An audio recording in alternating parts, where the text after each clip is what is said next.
my name is Matt Workman, and today I'm going to be talking about my new workstation for virtual production and development with Unreal Engine. And so we're going to be unboxing my new HP Z8 G4, which is pretty exciting. So let's jump right into this video.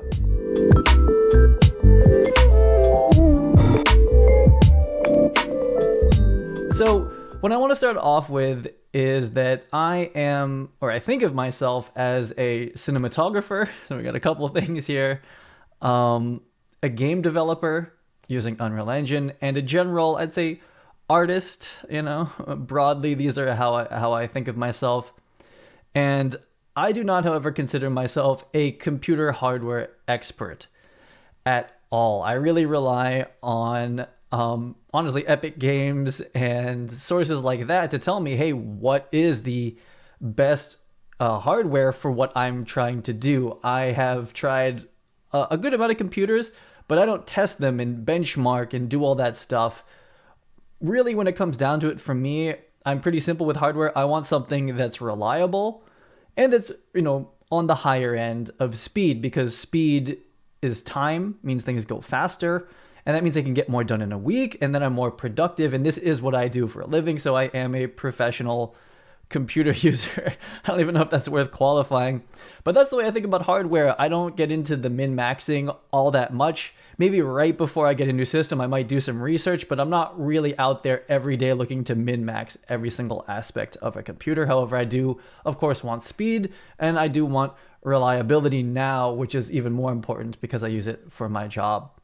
So before we get into actually unboxing it, I want to talk a little bit about my path of computers until this point for context, so you understand kind of like where I'm coming from, and hopefully that helps you in some way. And I also just like, I don't know, I like talking about it. So for about 10 years, I was a live action cinematographer in New York City. And guess what? Didn't really need a computer for the majority of that. And at the time coming up, we're talking DSLR revolution, the Red camera, the Alexa first coming out.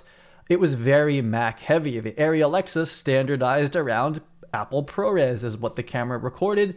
And also before that, the Panasonic, oh man, what's it called? I forget. The HVX 200. It's been so long. It used P2 cards, and just generally a lot of the codecs in the DV revolution before that, digital video, mini DV, was very Mac focused, Final Cut, you know, whatnot. So I was on Mac computers exclusively for that entire run. So we're talking Apple G5, love that big silver tower, thing is lovely. iMacs, MacBook Pros, and that's still very much how the film industry, for people that are just using it for like editing and kind of like production day-to-day organizing, it's still very Mac heavy. And I still use an Apple iPhone and have a fleet of Apple computers from a developer point of view. To be like, I have a lot of them. I have to test them. But what happened is I wanted to get into 3D for being able to work on the commercials I was doing and interact a little bit more hands-on in 3D with the VFX houses. So we're talking the Mill and MPC and the different, you know, PsyOp and Click3X and all the different 3D vendors in New York City and LA. I wanted to be able to do the 3D with them in pre-production, because pre-production in 3D was like half of my job, even more perhaps. So at the time when I first got into 3D, I had a MacBook Pro, and I had the last MacBook Pro Skew that had an Nvidia graphics card in it, which was pretty cool. And I pushed that very, very far. I used that laptop to start a program called Cine Designer, which is a plugin for Cinema 4D, and I also made plugins for Maya, all from a Mac laptop. Lasted a very long time. But the ticking point over for me is when I wanted to have extremely realistic lighting, and this started to be possible. I mean, realistic lighting and having it be like, you know, kind of fast to see the results, not hours per frame. This became popular and possible in Cinema 4D, which luckily I was already writing a program for, with the advent of GPU rendering. So rendering engines like Octane and Redshift. And both of these relied on Nvidia CUDA acceleration. They basically wrote ray tracing algorithms that worked on CUDA very, very quickly. And then you could have multiple GPUs that was the ticking over point. I was like, this is the future. I was like, this GPU rendering, this is going to allow me to do realistic lighting like I want to do at the time just for previs. So I went and bought my very first, since I think high school, custom PC. Now, even back then, I was not into building a computer because, again, I'm coming from the Mac ecosystem and I'm worried about what I do with the computer more than anything else. However, I was forced to understand a little bit more about hardware, and all I basically knew was that if I had two Nvidia GPUs, that I could render lighting realistically pretty quickly. And those two GPUs are actually right there. Those are two 1080 Ti's. I don't currently have a home for them. I might later if I start Bitcoin mining or something like that. But they do mark the transition from essentially the Mac ecosystem into PC, which it was very foreign for me, and building my own custom computer. Now, when I say build my own custom computer, I did pick out the parts more or less, but I went to Micro Center in Boston. I actually have a vlog about it. Maybe I'll unprivate it and link to it. I think that might make sense for context.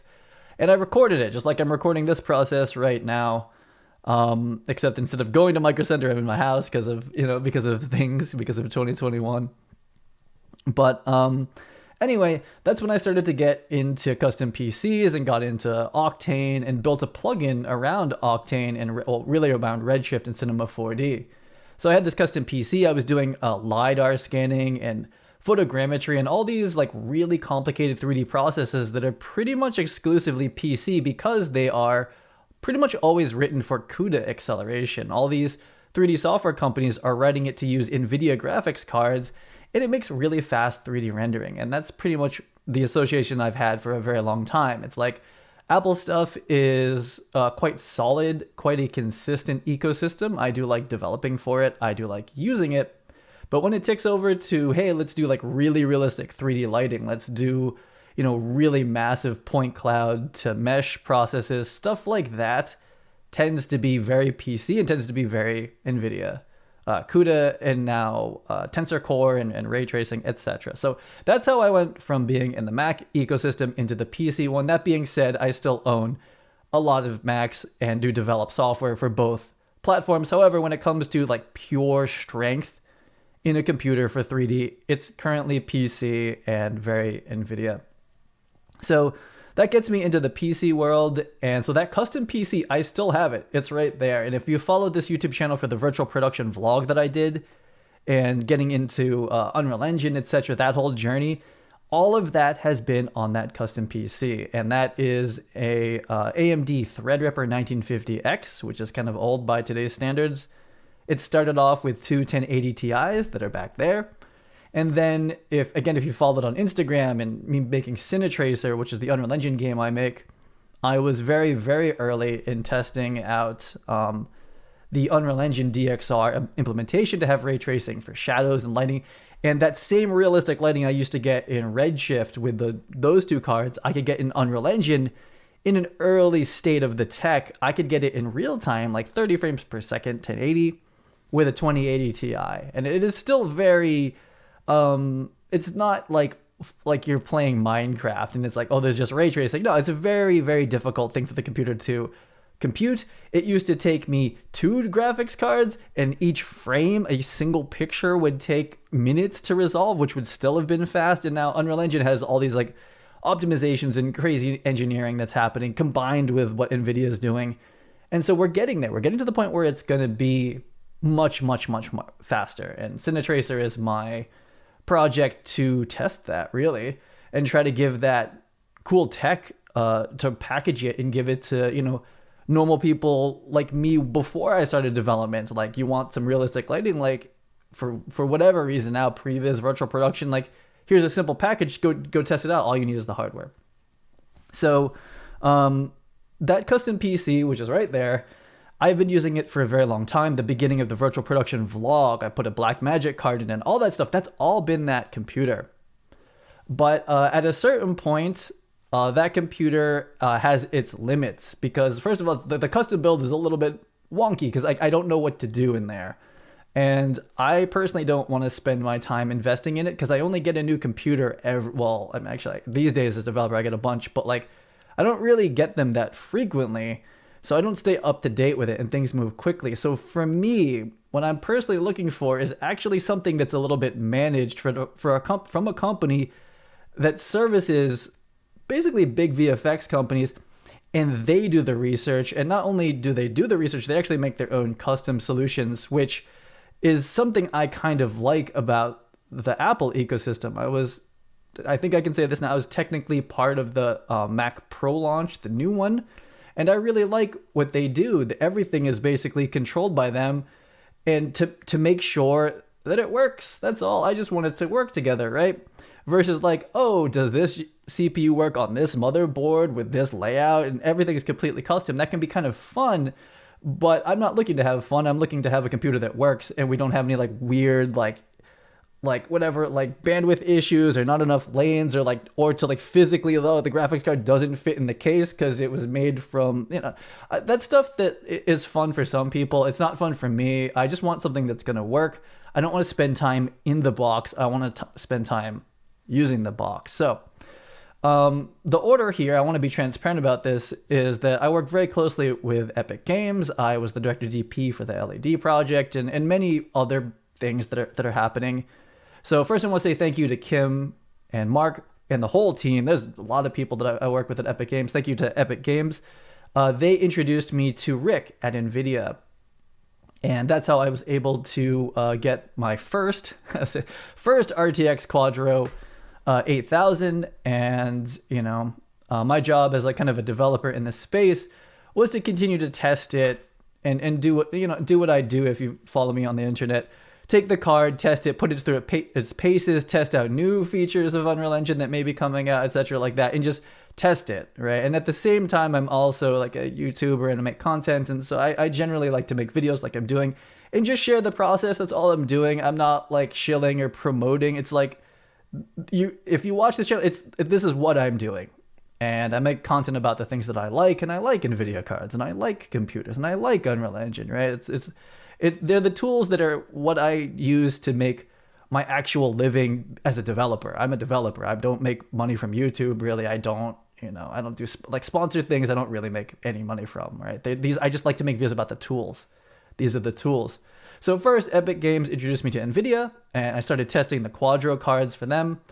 And I told them at the time, I was like, I don't really have a computer that this Quadro card can really go into that would not limit the Quadro card. So Rick introduced me to Barbara and the team at HP, so holler HP, Z by HP, and they were able to get me a loaner Z8 G4, so I could put the card in something, the Quadro that's back there, and continue to test. And that's what I did. So you've seen, if you go back and watch the virtual production vlog and all the green screen stuff I did towards the middle to the end of that, because that series it kind of ended for the year, at least for 2020, right? It's kind of coming back in a different way. That was on the Z8. And that's where you start to really push this computers in general, because generally when I'm doing green screen virtual production, I'm doing a lot. I'm taking video into the computer being processed. I'm processing and syncing it with Unreal Engine, which is already a pretty heavy process. And I'm actually doing that twice because I render it to the main viewport, but then I also composite and output it through the Blackmagic card again to be recorded externally. So it's almost like running a VR game if you're familiar with VR. I'm processing 1080 video, I'm rendering Unreal Engine, I'm compositing them both together, which is technically a double draw call for Unreal Engine, I believe is the way to think about it. So I'm rendering a ton of stuff all at once at about 24 frames per second and recording it externally. This is where Quadro cards come in handy. This is where you need the very consistent cooling and power, right? We don't want any like hiccups or overheating over time, so cooling matters. All those things just matter a lot. If you wanted to do that for say like 6 hours straight, that's what it's for. If you're gonna do it for like 10 minutes, 30 minutes, you could probably get away with, my custom PC like I was, but it gets very hot depending on the cooling. And a lot of systems are not designed for that. However, the HP Z8s are the Skews that are being used in a lot of the studios that I trust and that I work with. And so HP Z8s has actually been a workstation I've always like kind of dreamed of. I would like look at the configurators and I was like, maybe someday.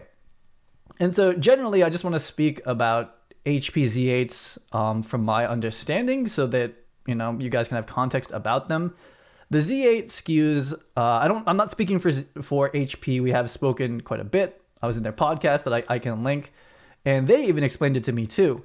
So the Z8s are like enterprise computers, and you don't typically just go to a store and buy them. However, that is possible, and I've been talking with them about putting like virtual production SKUs together and selling them at B&H or something like that. I believe that was a thing for different builds in the past, and it might be even now. But generally, the companies that buy Z8s buy like 100 of them or 200 of them, right? And so it's not like you're gonna go buy necessarily one. I'm just saying that's typically who they're selling to, and they have rack versions of them. And so that's what enterprise means. And so the person that puts together an order for like 200 computers that are very expensive with the highest end parts are also very particular, right? They're going to have a specific problem that needs a very specific type of hardware, even physical footprint perhaps. And it's different than your average even power user of, power 3D artist. It's a slightly different skew. It's a different problem they're solving. It's not to say one is better than the other, but one might need a terabyte of RAM per computer. Who knows? That's what the Sims need. That's what they need. They need to hit a certain amount of hard drive space at a certain speed for their project they're doing, and they're like big projects. And these do include big studios that are doing 3D. I won't call them by name, that are using HP. An example of a computer that's relevant to virtual production in Unreal Engine and this kind of world is Zero Density. If you go to Zero Density's website, you'll see that they essentially package HP Z4s, I believe, so the SKU even under the Z8. Those are the boxes that they've standardized the hardware, and everything that they put into that box, they more or less can guarantee will work. So they're also looking for what I'm calling a standard in the PC virtual production space, because the customness and the randomness and the unpredictability of custom PCs in virtual production, where say you need to have thousands of customers all using one software build, if the hardware is different, I can speak to this as a developer, if the hardware is a variable, then it's very hard to troubleshoot when something goes wrong. And if anyone who's done virtual production, working on virtual production with video equipment like, digital cinema cameras and Blackmagic cards and Blackburst sync cards in your computer, the first question is like, what hardware works with what? It's very difficult. So companies like Zero Density, who that's their job, is they've standardized on the HP Z8. Let's all have the same, more or less, hardware, so that we can have a standard in this, because that's what's needed for an industry. Is standards, is something that's not like completely different every single time. Though obviously virtual production is a little bit different every time, and different jobs require different things. Having a standard is nice. And if you're, I would say, like an indie studio and you're looking to get like 5 computers, Z8, Z4 is definitely a nice standard in my opinion. You'll also start to line up with other companies that are doing Unreal Engine virtual production with the Z8's Z4 family. And I'm like a big proponent of it as well. I am a single user, though I do technically have 2 Z8s in my house. One of them is going back. But that's my understanding generally of the Z8 family. However, like that's the majority of their business, right? They're not selling like tons of these to individuals. It's just the business is around like these big orders going out to like big creative companies who are using lots of them, right? And it's like we want to have all the same computers with all interchangeable parts and support as well, right? So when you buy computers at this price point, enterprise usually means support, which is a lot of the price. And it's why they have to have such tight tolerances and uniformity within the hardware. So it's like, oh, this went down, here's the exact part you need, it's coming right out to you tomorrow. And here's someone on the phone, they have QC this exact same situation over and over again, and it's a standard, and it makes things fast, because losing like a day of something going wrong, like a hard drive melting, not because it's a bad hard drive, just because it's a hard drive. Every hardware has tolerances and has failure rates, etc. Makes cleaning it up when that may happen much easier. So that's my understanding of the HP Z8 line of computers. However, you can go get them yourself. They are pretty much custom orders to my understanding. But like I said, there might be an opportunity now, specifically for Unreal Engine Virtual Production, for them to, pre-configure a bunch and sell them in a, you could get it within a week versus as it currently is, I believe it's like can be months or a month to get your custom order because they are custom builds. So that is a very, very long video so far about this, and I'm not even half done talking about this. So perhaps we'll edit it down, but I wanted to make a long video talking about the context of it for someone that might be considering getting into computers like this. I would hope you would probably watch a video this long about someone, talking about the context of it. So that's who I am. That's what I basically do. That's how I got to the Z8s. And so the Z8 that I had been using was a loaner, a temporary computer that HP had for projects like this to support, indie projects, which was my virtual production vlog and experiments in Unreal Engine. But now I have my own personal Z8. This one's for me to keep for a very long time, forever, I believe. And now I'm transitioning I have transitioned my old custom PC to this Z8. So I'm going to be using this for Cine Tracer development, which is an Unreal Engine. I'm going to be using it for Unreal Engine virtual production projects, of which I have 2 new ones this year that are unannounced publicly. So I'll be working on those.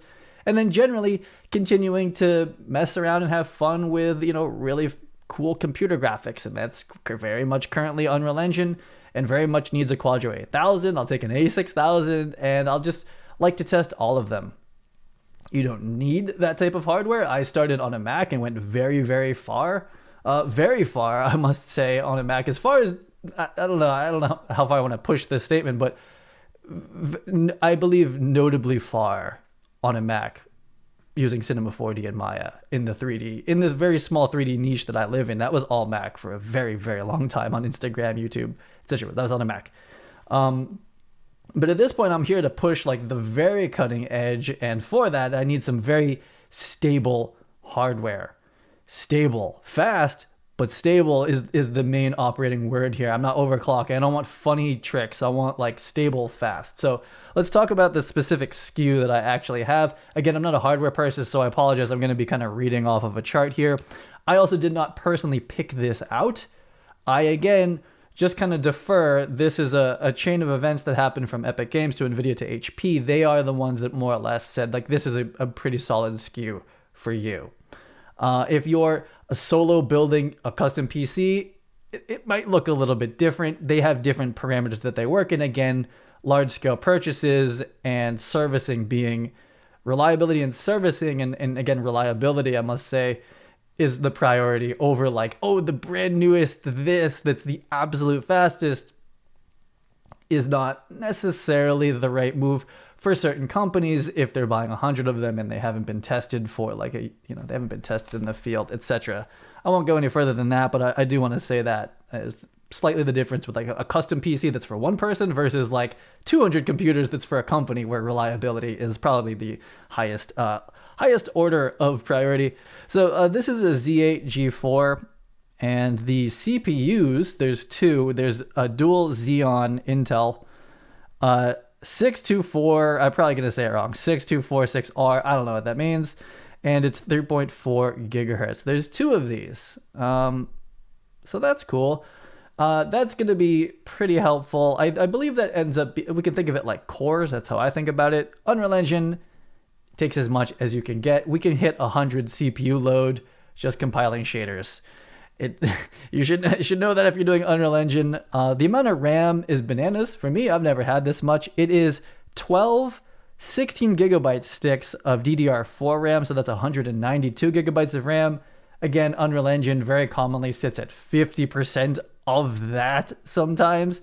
RAM, Unreal Engine Editor, very hungry. You think Chrome needs RAM? Unreal Engine will take all the RAM. We could probably go up to like 512 terabyte giga RAM, and we can saturate it. I wouldn't recommend it, but you could. As far as hard drives, less entertaining, but it is for custom HP Turbo M.2 drive, so similar to the Samsungs, I'm sure, but they're custom QC'd versions of it, probably just to make sure that if there's thousands, right, it's like these ones work. They do they have their own custom ones. For the OS, etc., we have like a regular 512 gigabyte SATA drive. That's my like C drive, so to speak. and a 4 terabyte, what is it, 7200 RPM storage drive. That's where my art assets go, etc. And it is cool to have all these hard drives. I can show it later, but basically C is my operating system in Unreal Engine. And then I have a drive specifically for Cine Tracer Perforce builds. Then I have a drive specifically for Unreal Engine builds. Then I have a drive these are all M.2s. Then I have a drive that is only programs like Maya, Adobe. Those go separately because those kind of come in and out a little bit faster. And then I have this big 4 terabyte. That's not that big these days, but 4 terabyte of art stuff. So art, like that's the Google Drive backup of the art assets, right? Some people use Shotgun, people use different managing programs. Anyway, that's where my art stuff goes. So it's very nice to have it like blah, blah, blah, blah, like very organized as well, and modular in case I had to like pop one out, which I will never do. I don't like opening the computer. And has 125 watts of power. It's a custom Z8 Z8 power supply, and has an HP custom Z8 dual CPU cooler, which you can imagine there aren't that many stock dual CPU coolers because having a dual Xeon is fairly high end, so it's not common, and not that many manufacturers make the coolers for it. So this is a custom one, probably, so that they can service them if there's like thousands of them at a company, right? You want to just make your own or have control over that. And of course, the GPU inside of it, again, Nvidia, very heavy on CUDA, very heavy on, the Tensor or the RTX cores. I forget the name at the moment. And it is the box that's back there. It's right there. It is an Nvidia Quadro RTX 8000. I made a video about that before, and it's still the standard in the film industry right now. There are new graphics cards out there. However, I don't believe you're going to see many A6000s or even 3090s on set, really. Maybe in the future for various reasons, but right now I'm looking to test kind of like standards in a sense. Like, I'd love to push the cutting edge, like I said I would. Like, I'll definitely start testing like an A6000, but right now, even though it's technically last generation, it's more like it's the current generation, and there's one that's like we're still kind of testing to see how it goes. Anyway, the Quadro 8000, if you walk onto a big virtual production set, it's those, because they work with the Nvidia Sync card. They're tested, they're working, and some people might be upgrading now and testing it, but if you're in production, you don't usually change Unreal Engine versions. You're not going to change hardware. So again, I'm just speaking to my knowledge of the industry. There's a lot of those. There's a lot of those. Like, virtual production, Unreal Engine is the industry that buys those cards. That is still very much a standard and will get you very far for a long time, even though there's like a new shiny one, even though that one's technically more shiny than the other one's like physically shiny. There's still a lot of those. So I have 2 of those now. And it is possible to put 2 in the Z8. However, the Z8 wasn't really skewed to have 2 of them in there. And I need the PCI slots for a capture card and some other stuff. And I don't have an NVLink card. And I don't currently, at the moment, have a use to have 2 in the same box. So one of them's just chilling back there. I might put it in another computer.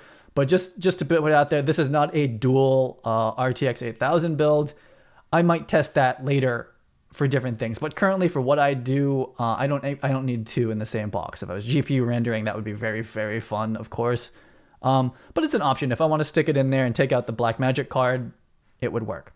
So that's the hardware Skew. Again, it is not your everyday computer build. Dual Xeon is not consumer level at all. It's very enterprisey. But it is from, I would say, like an industry standard. I think it's as close as you can get in the PC world for Unreal Engine virtual production. Now, if you are building your own computer, you can do whatever you want, do your own research, use the cutting edge, and do what you need to do.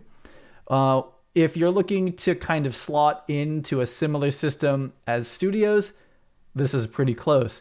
I think if you're a boutique meaning not ILM, like, I don't know, 10 to 30 people, and you need like 10 workstations, HP Z8 is very common in that situation. I won't name the competitors, but generally you're not custom building 10 computers. And I say this from experience of working in New York City at VFX companies.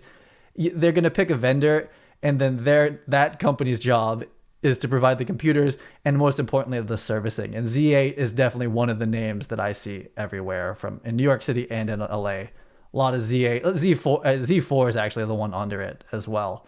Very, very common to see in VFX studios, and very common to see on virtual production sets as well. So I'm happy to have one. It's a little bit above my pay grade, so to speak. I'm very lucky to be able to like kind of test this stuff, but it is like the very, very high end of hardware that I wouldn't probably normally have at my house. These are normally at studios, but I feel happy to have one here.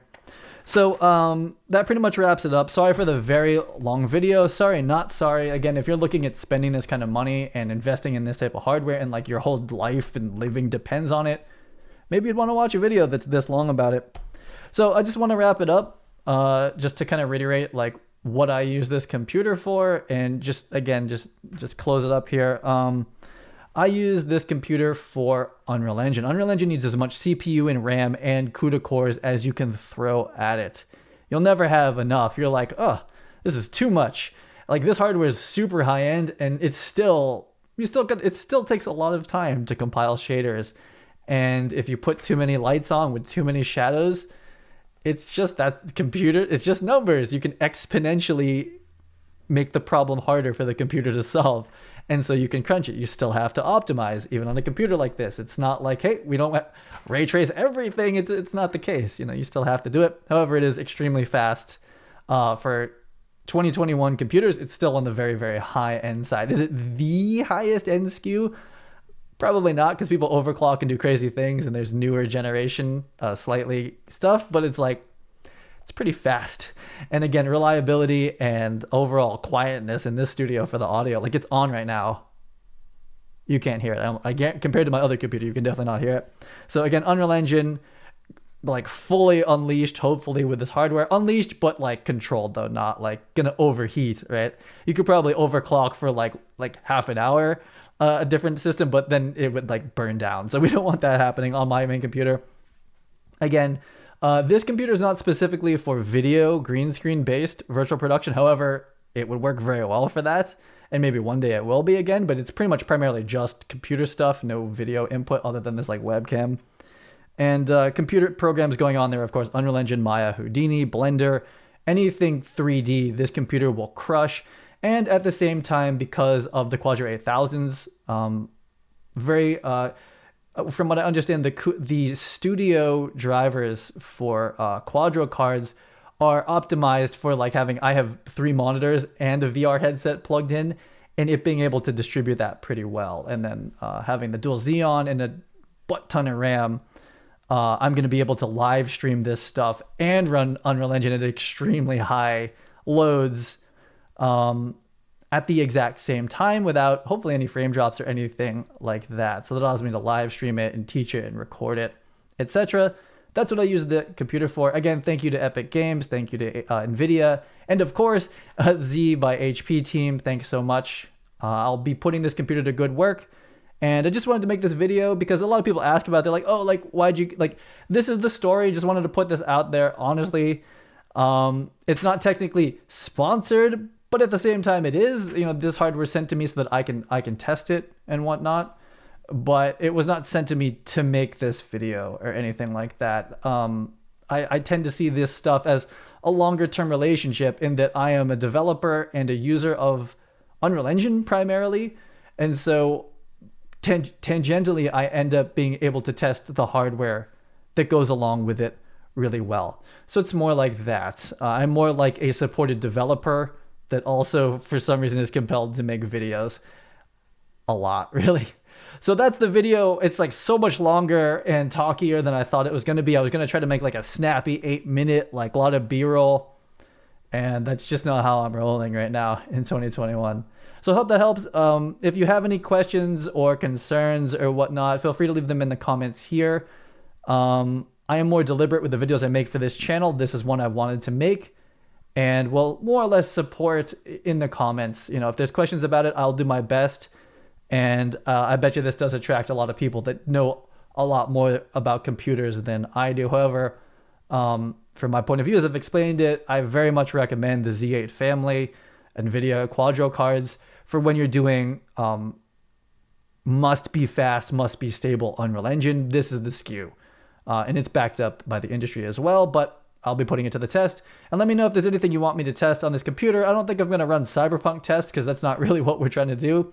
But actually, I'm not putting video games on this computer, so I literally will not be doing that. But Unreal Engine scenes would be very fun to benchmark Meerkat and the New York City set and whatnot. So let me know if there's anything you want to see on this computer, and I'll test it out, probably live stream it, we'll see how it goes. So thanks so much for watching this extremely long video, and I'll see you on the next one.